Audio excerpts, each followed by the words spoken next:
Bien-aimés dans le Seigneur,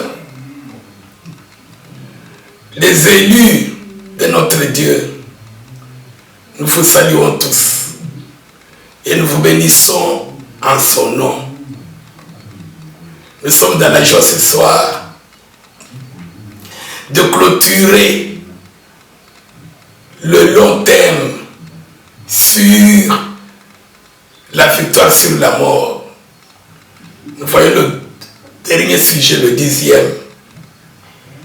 dont le titre est le tourisme à Béthanie pour voir Lazare que Jésus avait ressuscité des morts.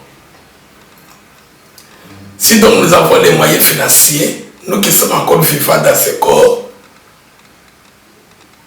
on nous parle du tourisme, de payer l'avion pour aller à Béthanie, en Israël, et voir Lazare, causer avec lui, et demander comment il vivait là, après sa mort, qu'est-ce qu'il a vu, qu'est-ce qu'il avait vu. Voilà. Brièvement, le titre est Tourisme à Béthanie, pour voir Lazare vivant, parce que Dieu l'a ressuscité des morts. Nous disons souvent que la bénédiction de l'Éternel n'afflige point et l'enrichit. Ce que Dieu donne est bon, éternel. Lazare était mort. Jésus a opéré miracle. Lazare a vécu miracle, ressuscité des morts. Tourisme à Béthanie pour voir Lazare. Nous allons d'abord prier. Père Céleste, nous te recommandons cette parole. Sois avec nous, parle-nous, enseigne-nous, au nom de Jésus-Christ. Amen. Nous allons lire, et n'oubliez pas, bien-aimés, si ce message va vous toucher, sur le tourisme à Béthanie pour voir Lazare. N'oubliez pas de le partager avec les autres et de vous abonner à la chaîne de télévision. Nous allons lire Jean, chapitre 12. C'est là où on parle même du tourisme à Béthanie. Verset 9. Et au Romains 12, 1.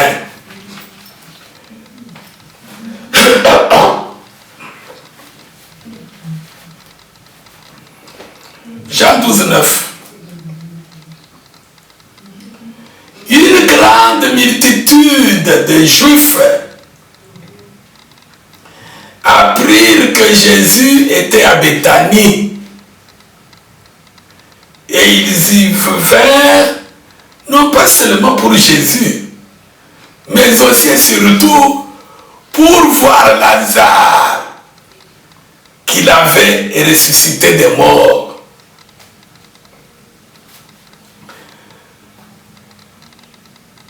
Romains 12, 1. Je vous exhorte donc, frères, par les compassions de Dieu, à offrir vos corps comme un sacrifice vivant, saint, agréable à Dieu, ce qui sera de votre part un culte raisonnable. Amen.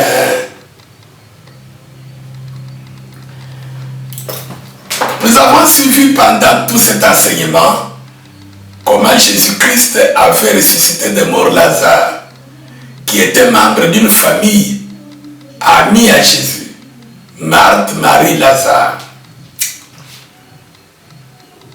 C'était un grand événement, et c'est un événement même aujourd'hui, quand quelqu'un, 4 jours après l'enterrement, le corps pourri déjà, on le ramène de la mort.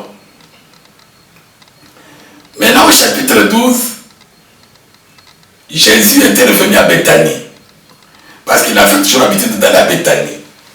C'était des amis, c'est là où il mangeait, c'est là où il dormait. Bon, c'était best friends, donc des meilleurs amis. Et nous avions suivi que Jésus aimait Marthe, Marie et Lazare. Et que Lazare était l'ami de Jésus. déjà, Lazare était devenu, comme aujourd'hui on dit, on appelle star.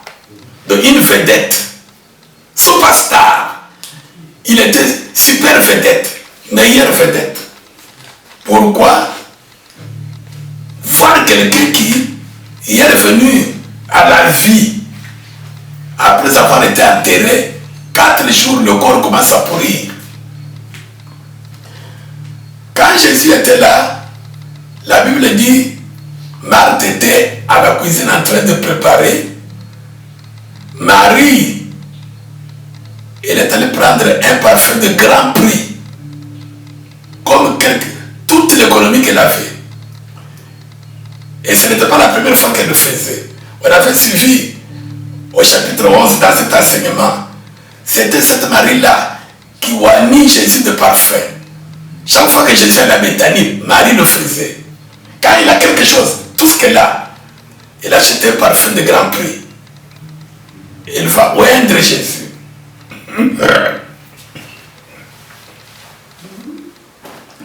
Cette fois, quand elle l'a fait, Judas, un des apôtres, il a pleuré. Beaucoup d'argent, ça coûte très cher. Il fallait donner cet argent pour aider les pauvres. Et la Bible dit, il ne se souciait pas des pauvres. Lui, il était voleur, il voulait prendre l'argent pour ses besoins. Maintenant, nous avons lu au 9, la Bible dit une grande multitude, beaucoup de gens, foule, des avions, c'est comme aujourd'hui, les avions, les véhicules, les gens économisent même par année pour aller à la Mecque, comme pour les musulmans par exemple. D'autres, les chrétiens, oh non, je veux aller voir en Israël, je veux aller aux États-Unis, en Europe, partout. Tourisme. Comme c'était un événement à Béthanie, Béthanie était devenue comme une ville touristique. Il y avait un star, super vedette là-bas, Lazare, et l'autre meilleure vedette encore, Jésus lui-même. Mais on venait surtout pour voir Lazare. Maintenant, qu'est-ce qu'est le message? Nous commençons par une question que nous nous posons. Si aujourd'hui nous allons à Béthanie, allons-nous trouver Lazare là-bas vivant? La réponse est claire, non. Où est-il? Donc Lazare, après cette résurrection, il était encore mort.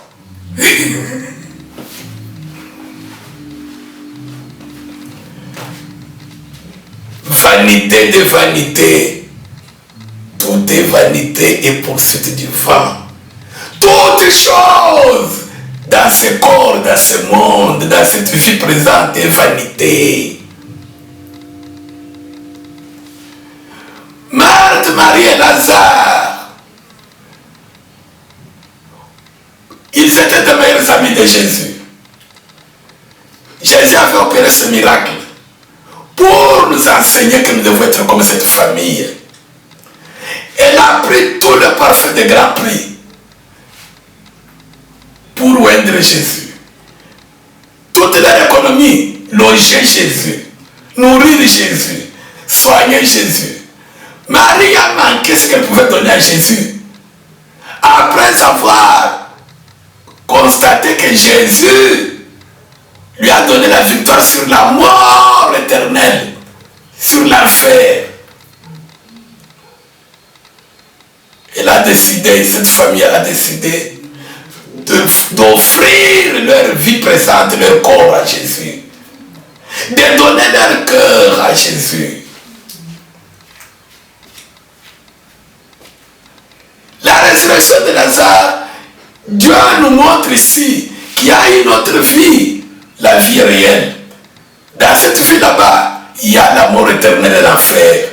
Il y a la vie éternelle, le ciel, le paradis, la cité céleste Jérusalem. Et si tu crois en Jésus, il t'a donné cette victoire. Maintenant, pour la maintenir pendant que tu es dans ce corps, il faut faire ce que Lazare, Marthe et Marie faisaient. Ceux qui venaient voir Jésus, Lazare, c'est le corps ici, pour eux un événement. Dans ce corps, tu ne peux jamais vivre éternellement parce que le corps de chair est déjà condamné. C'est la terre, la poussière, et le redeviendra poussière. Tu peux fêter 60 ans, 80 ans, fais tout. Zéro. Il y a une fin. Où il a tué? Le message est celui-ci. Cette famille n'a fait ou ne faisait aucun cas de leur vie dans ce corps comme si elle était précieuse devant Jésus. Voilà pourquoi cette famille, tout ce qu'ils avaient, ils donnaient à Jésus. Ils ont offert leur vie présente à Jésus. Ils ont vu qu'il n'y a rien de nécessaire que Jésus, qu'ils peuvent donner à Jésus pour la reconnaissance de la victoire sur la mort. Ils ont renoncé à leur propre vie présente dans ce corps. Ils ont perdu leur vie présente pour la récupérer dans l'au-delà.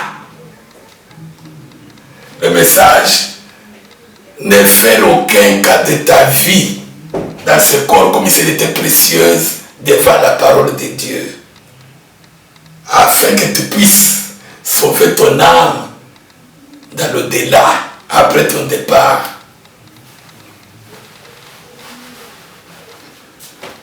Ne faire aucun cas de notre vie dans ce monde comme si elle était précieuse devant les commandements de Dieu, afin de garder votre foi jusqu'à la fin, jusqu'au départ.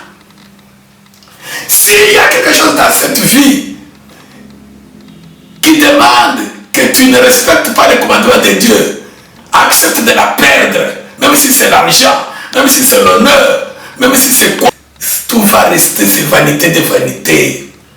La preuve est que Lazare qui était ressuscité des morts, où est-ce qu'il est? Il est encore mort. La vraie mort et la vraie vie, c'est l'âme et non pas ça. C'est ce que Jésus leur a voulu leur enseigner. C'est ce qu'il nous enseigne aujourd'hui. En bref, celui qui a la victoire sur la mort, c'est celui qui maintenant, pendant qu'il est dans ce corps, il ne fait aucun cas de cette vie comme si elle était précieuse devant la parole de Dieu, pour qu'il garde sa foi jusqu'au départ. Si toi tu considères que ta vie dans ce monde est précieuse devant le commandement de Dieu, tu ne vas pas garder ta foi jusqu'à la fin, comme Lazare, Marthe et Marie. Et nous allons lire ce sujet là-bas. Actes des apôtres, chapitre 20.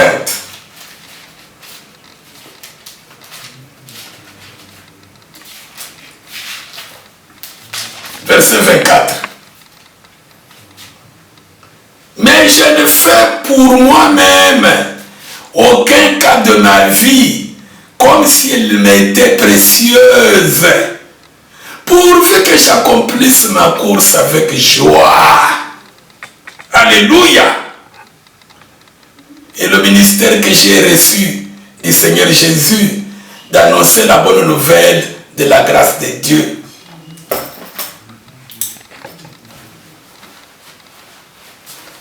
Je ne fais aucun cas de ma vie comme si elle m'était précieuse devant la parole de Dieu, pourvu que j'accomplisse ma course. Nous sommes dans une course. Tu ne sais pas combien d'années te reste à passer dans cette course. Tu peux souhaiter avoir encore 50, 60 ans devant toi. Dieu peut te le donner, mais il y a une fin. Quand maintenant tu vas quitter, tu auras encore la foi, la communion avec Dieu. Le sais-tu? Pour que tu le saches, maintenant, considère que cette vie ne fait aucun cas de cette vie comme si elle est précieuse. Pourvu que tu gardes ta foi, c'est-à-dire que rien de cette vie ne te sépare de l'amour de Dieu, que rien dans ce monde, ni le mariage, ni l'argent, ni la pauvreté, ni les richesses, ni les enfants, ni les études, ni les voyages, ni les comptes bancaires. Fais attention avec la parole de Dieu, que rien ne puisse affecter ta foi. Cette famille, nothing, rien dans ce monde n'avait affecté leur foi, leur communion avec Jésus, parce qu'ils ne faisaient aucun cas de leur vie comme si elle était précieuse devant la parole de Dieu. Nous avions lu dans Romains 12.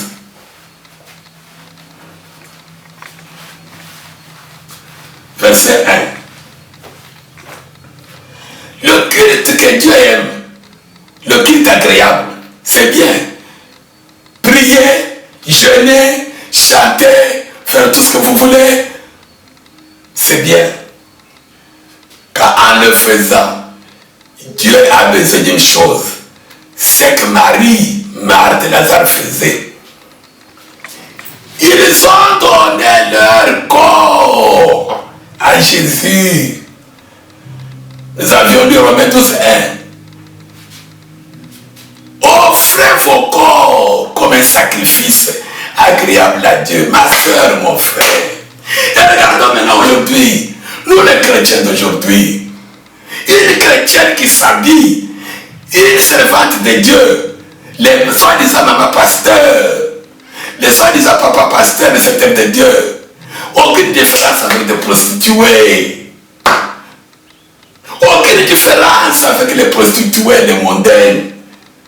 Tu trouves une soeur dans le Seigneur, une maman, des mamelles, comme des tomates qu'on expose, on est en train de les vendre, dans les Facebook, dans les Instagram, dans les YouTube, dans tous les social media, avec des versets bibliques, les soi-disant serviteurs de Dieu, ils postent comment, ils sont bien habillés, ils ne disent rien, ils ne prêchent rien, ils cherchent là-bas des mots français, ils écrivent là-bas, pour le fait qu'on le voit, avec les titres, docteur tel, apôtre tel, prophète tel. Marthe, Marie et Lazare savaient que ça, ce n'est pas la vraie vie. La vraie vie nous attend.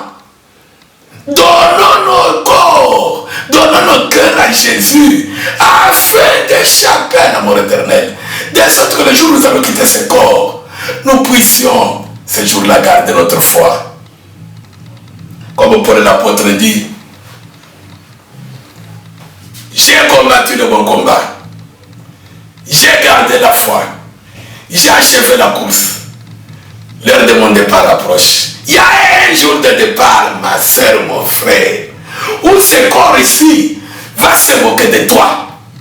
Tu verras ton corps, tu verras tes mamelles que tu exposes, tu verras là-bas tes vestes là-bas.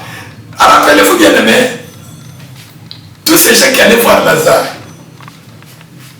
au lieu de comprendre le message de la résurrection de Lazare, que les histoires du corps, Dieu peut te les donner. Dieu peut opérer des miracles.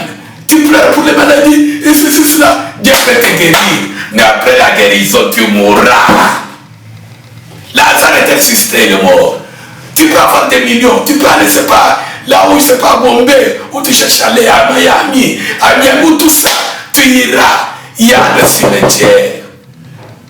Tu peux aller au Nigeria, c'est pas au Kenya. Chercher les miracles, je ne sais pas de qui, avec les satanistes chrétiens. On peut même te ressusciter de la mort. Dans ce corps, tu mourras encore. Aujourd'hui, j'ai commencé à vous poser une question au début. Allons voir Lazare. Qui a déjà trouvé Lazare? On le verrait à la télévision, voilà Lazare que Jésus avait ressuscité. Où est-il? Le corps est poussière. Il va devenir poussière. Il y a la vie après la mort physique. Cette famille a méprisé la vie de ce monde devant la parole de Dieu pour la récupérer, comme Jésus l'avait dit, dans l'au-delà. C'est ça le message. Que rien de ce monde ne nous sépare pas de la parole de Dieu. Que rien de cette vie ne nous sépare pas de l'amour de Christ. Qui nous séparera de l'amour de Christ? Qui nous a donné la victoire sur la mort? L'argent, les maladies, les divorces. Peut-être celui qui t'avait épousé, il t'a rejeté. Peut-être que l'enfant pour lequel tu as souffert, tu as élevé, t'appelle sorcier ou sorcière. Il y a quelqu'un qui te dit ce soir, Jésus-Christ, que ça, ce n'est pas la vraie vie. La vraie vie est la garde de ta foi. Nous allons lire le dernier verset. C'est comme une conclusion, le 10e sujet. Et la conclusion ne dure jamais.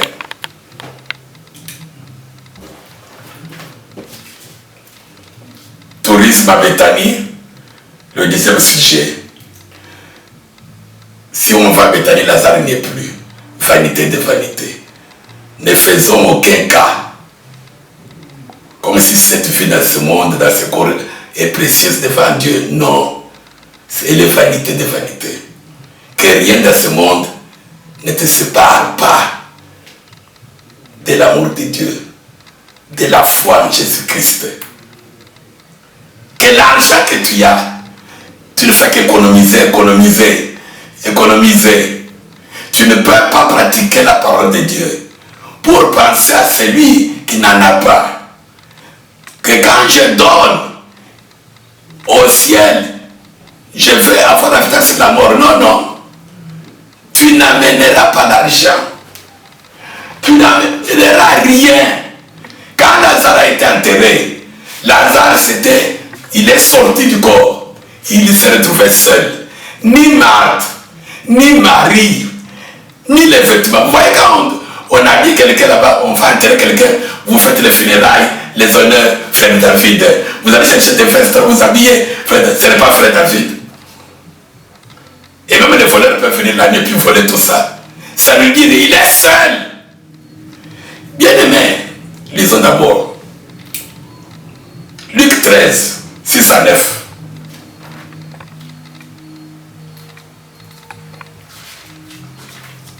Luc 13, 6 à 9.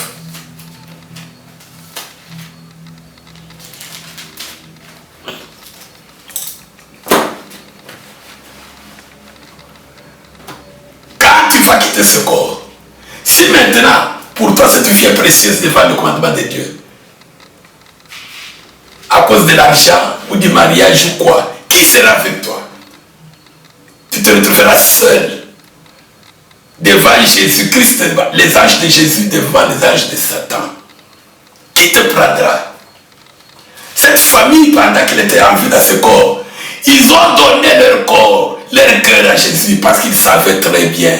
Lazare savait, il venait de là, qu'il y a une vie, que ça ne serait pas de vie. Va à Béthanie, tu ne trouveras plus Lazare. Verset 6 à 9, Luc 13. Il dit aussi cette parabole. Un homme avait un figuier planté dans sa vigne. Il vint pour y chercher du fruit et il n'en trouva point. Alors il dit au vigneron, voilà 3 ans que je viens chercher du fruit à ce figuier et je n'en trouve point. Couple, pourquoi occupe-t-il la terre inutilement? Le vigneron lui répondit, Seigneur, laisse-le encore cette année 2024. Je creuserai tout autour, au travers de la parole de Dieu que frère David prêche. Et j'y mettrai du fumier, c'est cette parole, l'évangile.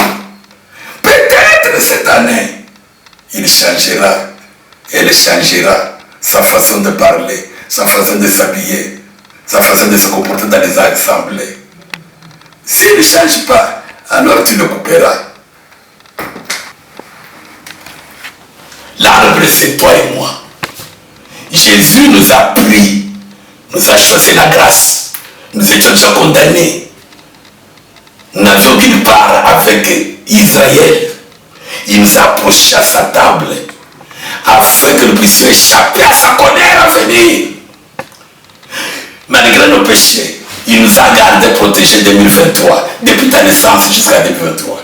Il t'a fait entrer dans cette année pour que tu changes, que je change, que nous puissions produire du fruit, que nous puissions donner nos cœurs, nos corps à lui, parce que la vie dans ce corps, dans ce monde, c'est une vie imaginaire, c'est la photocopie. La réalité est là après la mort physique. Ça c'est l'ombre, la Bible appelle ça l'ombre des choses à venir. La Bible appelle cette vie l'ombre des choses à venir. C'est comme un songe. La vérité est là. Ça c'est pas la vérité, c'est pas la vie véritable. La vie véritable est là. Si tu as Jésus maintenant, tu as la vraie vie. Tu dois garder cette vérité, vraie vie jusqu'au départ. Nous l'avons par la foi et non par la vue. Vous avez écouté la parabole, hein?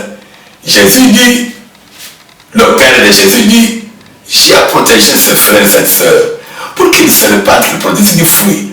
Parce que quand nous allons mourir physiquement, c'est le fruit, les œuvres justes des saints, comme Marthe, Marie et Lazare, les œuvres de justice. Comment nous les chrétiens aujourd'hui, nous passons tout le temps, nous dans la mondanité, dans les comédies et les théâtres. Quand il y a les théâtres ou les comédies, ou les matchs de football ou de quoi, nous sommes à l'aise. Mais la prière, la crainte de Dieu, la parole de Dieu, c'est comme une corvée. C'est comme quelque chose là-bas qui nous on fait pour faire. Il y a une fin. Marthe, Marie et Lazare, ils n'ont fait aucun cas de leur vie comme si elle était précieuse. Alors Dieu dit, donne-lui cette année. Cette année, Dieu me demande de produire du fruit. C'est-à-dire de ne faire aucun cas de notre vie dans ce monde comme si elle était précieuse, devant la parole de Dieu. De sorte que nous puissions garder notre foi. Car nous ne savons pas le jour quand le Père et le vigneron faisaient le complot contre cet arbre. L'arbre ne sait rien. Le vigneron, c'est Jésus-Christ. Le propriétaire du champ, c'est son Père. Jésus-Christ a dit non, ne détruis pas encore le monde. Donne-moi le temps. Le fumier, c'est la parole que nous écoutons, l'évangile. Alors, bien aimé dans le Seigneur, ce message, la victoire sur la mort. Dieu nous a donné la victoire sur la mort.